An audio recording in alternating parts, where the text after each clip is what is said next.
Michael Bratton, how are you, sir? Hey, doing great, David. Nice to see that you've recovered from that cake. That put you down for a little while, huh? It did. Buddy, I highly, what's the word I'm looking for? Discourage you from ever eating an entire cake, even for a bet. It was the worst. During the process, it sucked. How are things with you, buddy? Oh, man, we're doing great. And, hey, if I could share something with your audience real quick, I think they'd love this. This is, believe it or not, David, we had a listener, shout out Tristan, he's an Aggie. Okay. This is the American flag that they flew over Notre Dame when Texas A&M went up there and beat them. So that's the coolest thing anyone's ever sent us, and I just thought your audience would appreciate that. Holy smokes. So how did you ask questions? How did you get it, man? I mean, he's just a loyal listener to the show. He's been listening to us for years. He's actually sent us all kinds. He's the one that sent us our Aggie towel. We didn't ask for it, but he sent it to us, and he sent confirmation. He's in the Marine Corps, so thank you for your service, Tristan. But he sent that to us, and I don't know. I just think that's the coolest thing that anyone's ever sent us. Shout out to Tristan. Wow, man. I hope you listen to TexAgs too sometimes. SEC Mike, let's get into it, man. I look at your power rankings and your quarterback rankings. I don't have a major problem with them. I think A&M should be higher, but I also know that you go into it kind of on feel for the week. Right. So just, what was it, A&M number 7, I believe, and I think Oklahoma 8, if I remember correctly. Tell me your why behind it. Well, for each one, I would say A&M. Again, I know the final score, they dominated Mississippi State if you just want to look at that, but I believe the score was 7-3 in the third quarter and deep into the third quarter. Again, and also I think when you just look at something like that, and you're like, ugh, he must hate the Aggies and things of that nature. I don't know that there's much of a separation between 1 and 7 this season in the SEC, but A&M, if they could put it all together, they could be number 1. I firmly believe that. I had them as a preseason playoff team. I still think they're going to make the playoff. And I don't think there's going to be 7 teams in the SEC make the playoff, but I don't see a consistent team.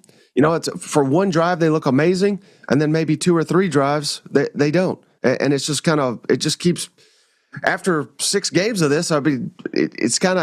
They are who they are at this point. So they can get a lot better. I think there's a lot more meat on the bone, so to speak. I do love the defense, how they're coming together, but I don't know, just some inconsistent play, and particularly with Marcel Reed, who his accuracy is all over the place. Down the field is really bad. He's thrown more uncatchable passes than any quarterback in the SEC, according to my friend SEC StatCat, who judges all these things. So that's not to say like he's awful and horrible and they need to bench him, because I think without him, I don't think they're undefeated. Without him, they don't beat Notre Dame.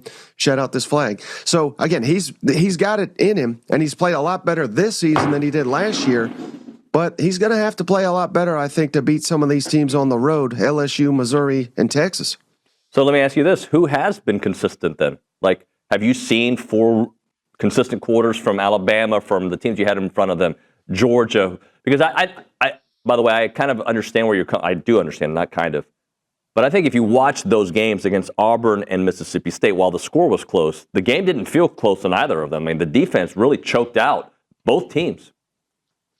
Yeah, no, I think that's fair. And what were we saying the first, 3 games of the season? Man, where's this defense at? Mm-hmm. So they have corrected that. The first couple of weeks it was, man, this offense is insane.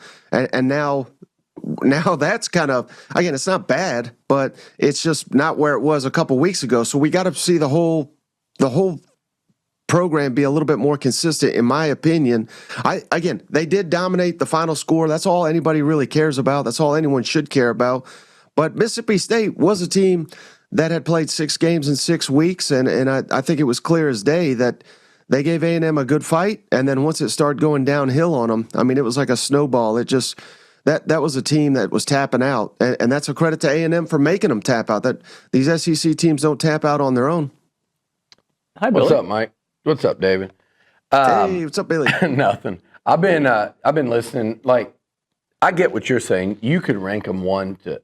That's what's so fun about the SEC this year. My one thing I'd say about A&M, and like it doesn't matter, right? But they got a big test this weekend that we're gonna talk about here in a second. But if they beat Florida, I think you could put A&M's resume up against anyone in college football. Right now, I think Miami's resume is tougher when you add in the same Florida team and the same Notre Dame team that Miami played. If you do that, I think A&M's resume will go up against anyone's. And just like I'm with you. The offense, that's my concern as they play a tough Florida defense this weekend, is they can't go through this long look, they moved the ball against State. They moved the ball against Auburn the entire game.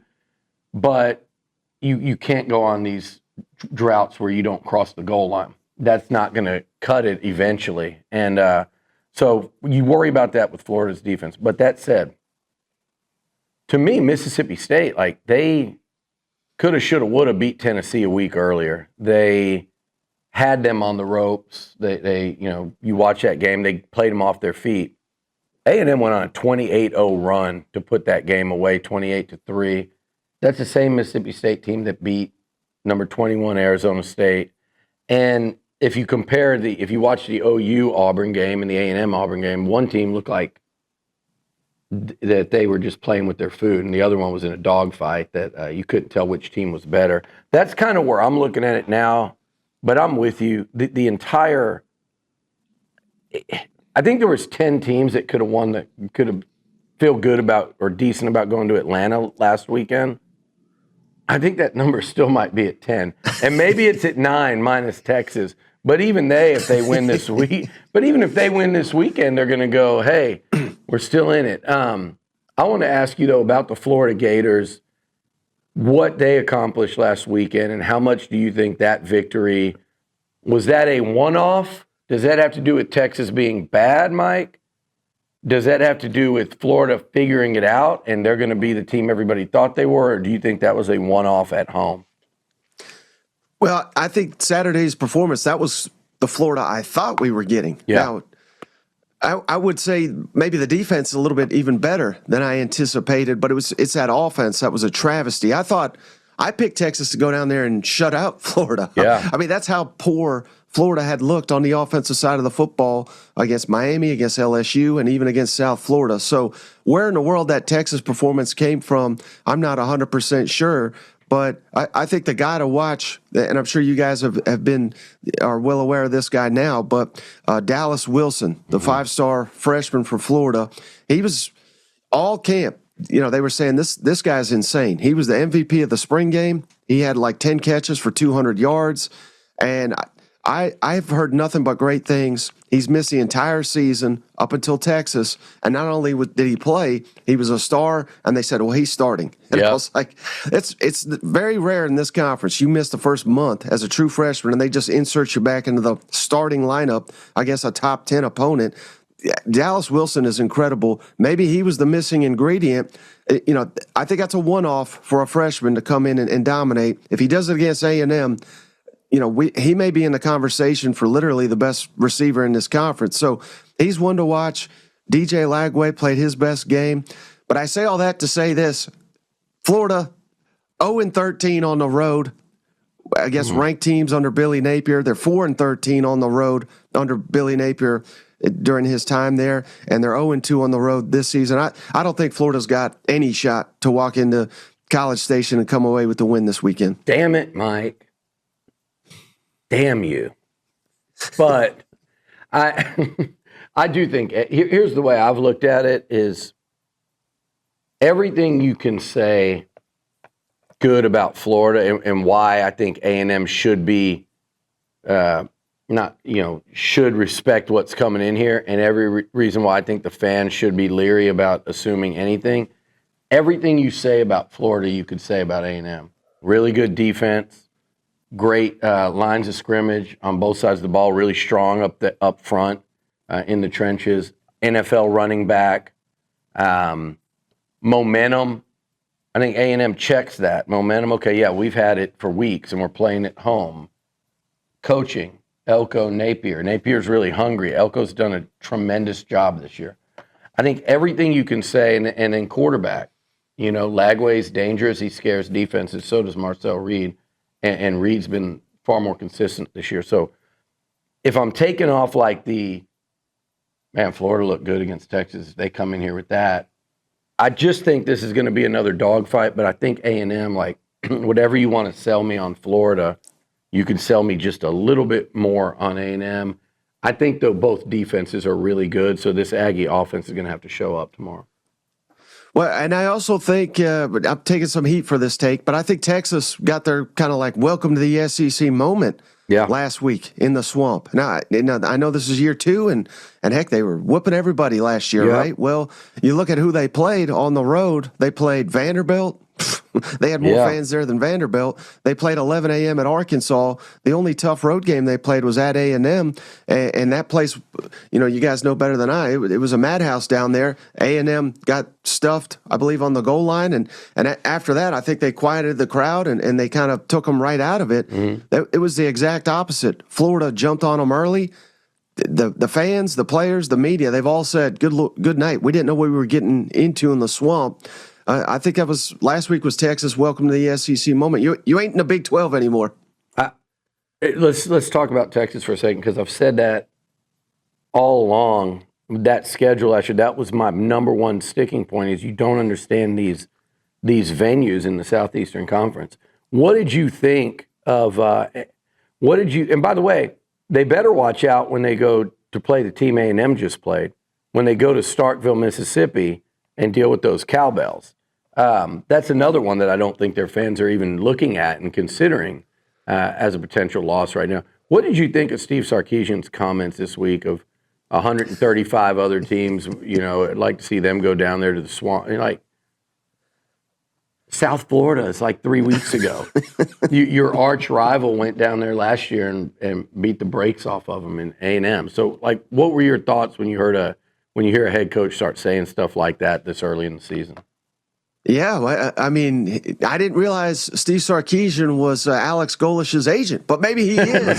Golish doing a great job this season down in South Florida. But yeah, I mean, excuses. This is a guy that he's running out of answers here, right? Because I heard he had God's gift of football as quarterback. Doesn't look like it. They don't need to splurge in the portal to get some offensive line help. Certainly looks like they do now. So.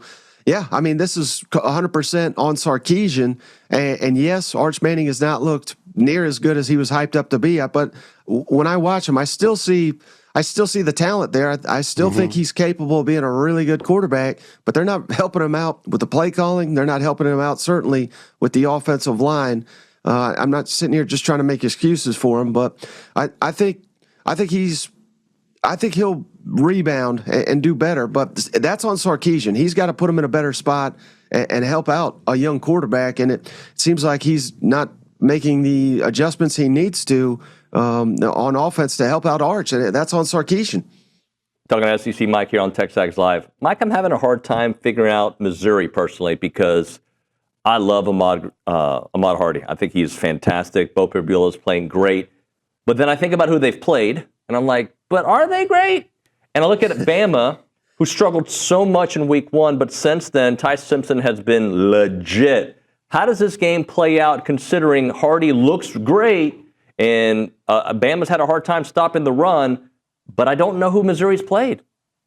Yeah, no, I think that's 100% fair, David, and I think this is going to be a high-scoring game.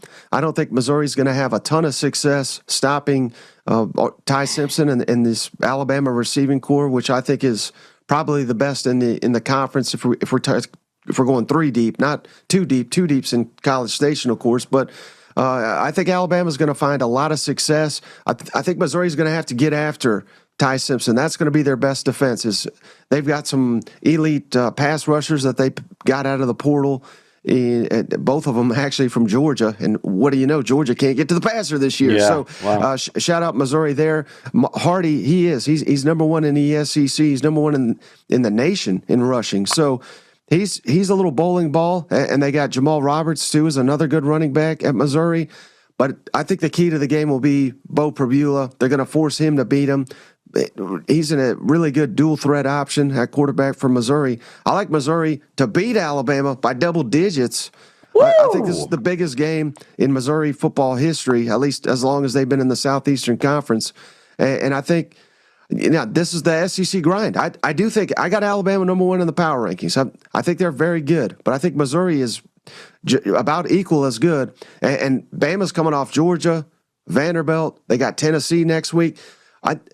I think this is the SEC now. You look great one week, you lose the next, you can look great again. I mean, I think it's just going to be up and down like that. Missouri laying there in Columbia off of a bye week. They have not left their campus this year. We are in mid-October. It's the most ridiculous thing. There's part of me that I'm sitting here going, do they deserve to be talked about yet? But I agree, Mike. I don't think double digits. But I'm feeling upset this weekend, and I think then they will deserve to be talked about because right now, Alabama looks like, if not the best team in the conference, one of the top 3 right now for sure. But I don't think they've just flipped a switch and erased everything that was problematic against Florida State. I do think offensively they kind of have, and getting Jam Miller back helps a lot, and they're rolling. I think it's a shootout. I think it might be the most entertaining game of the weekend. But Texas got a taste of, like, this is what the SEC grind is. Hopefully Florida's about to get a taste of that. They're familiar with it, but they've been battling. And then that big win, now here's your reward. You get to go to Kyle Field and play at night. Bama went Georgia. They went a revenge game against Diego Pavia at Vandy. They're going to Columbia, Missouri, which it's a loud environment. It is not the same as playing in Athens and Tuscaloosa in back-to-back weeks where you think you're at the Coliseum in Rome. And then they've got Tennessee, Mike, the week after. So when you look at all that, I think it sets up as the ultimate trap game, and especially when Missouri gets to scheme up and game plan for an extra couple days in prep for that. I'm with you. I think it's an upset. I think it'll change up what everyone's talking about in the SEC this weekend. So will that game. All right, before we talk Florida A&M prediction and Texas OU, do you have any other game on upset alert in the conference? Auburn, Georgia, maybe? Yeah, and I like Auburn to knock off Georgia, believe it or not. And this is not the Georgia of old. I think we look at that logo and we say, wow, I mean, come on. Yeah. They always beat Auburn. They always beat these teams. But I'm very suspect of the Georgia defense right now. Again, I'm not saying they're awful or anything, but we got to look past the logo. Tennessee went up and down the field on them. Bama did it for the entire first half. And heck, even Kentucky found a little bit of success, but Kentucky, I think, is just awful. So I think, Auburn, they look awful on offense, right? I think that had more to do with A&M and defense. I think that had more to do with Oklahoma defense and playing on the road. They get this one at home. I think it'll be a different story. Auburn, 3 of 28 on third down in Southeastern Conference play this year. That's a credit to those defenses they played. But I don't think Georgia can get after them quite like A&M, quite like Oklahoma. So as long as Auburn has some success on first down, got to get Cam Coleman more involved. I like Auburn. I'm not super confident about it because I think Hugh Freeze is a complete fraud as an SEC coach. But I think Auburn does have a really good roster. If they don't win this one, I don't think Hugh Freeze is the coach in 2 weeks. So, Mike, we're up against the break, so let's get to some predictions. And Billy, I know you'll weigh in on this. How does this A&M Florida game play out? This is my lock of the week. Come on. What are we doing here? A&M 24, Florida 13. I think it was a complete one-off last week with Florida. Okay. I'll take that, by the way. Moving on to up north, the Red River shootout up in Dallas, or rivalry, whatever they're politically calling it now. Texas OU. John Mateer now probable. That tells me he's probably been practicing, which I think that's my whole thing. That had to be necessary. What's your pick in this one? Who do you got winning? I had Texas winning it. Backs against the wall. Season's done if they lose this game. Then the injury report comes out. Yeah, I'm switching it. Give me Oklahoma. I don't think they could be beat with John Mateer as long as he's 80% or better. I am too. And by the way, I still think OU, even with that win, would be a 3-loss team. I think they're about to get hit across the face with the SEC grind, just like they did. They got the roughest schedule hand entering the league, more tough than Texas, more tough than A&M did back in 2012 or Missouri. OU got it bad. I look at that schedule. I still see 3 losses on there somewhere, but I don't think it starts on Saturday in Dallas. I think they win a rock fight. Mike, great stuff, brother. Thanks so much for making time. Absolutely. Thanks for having me. All right, buddy.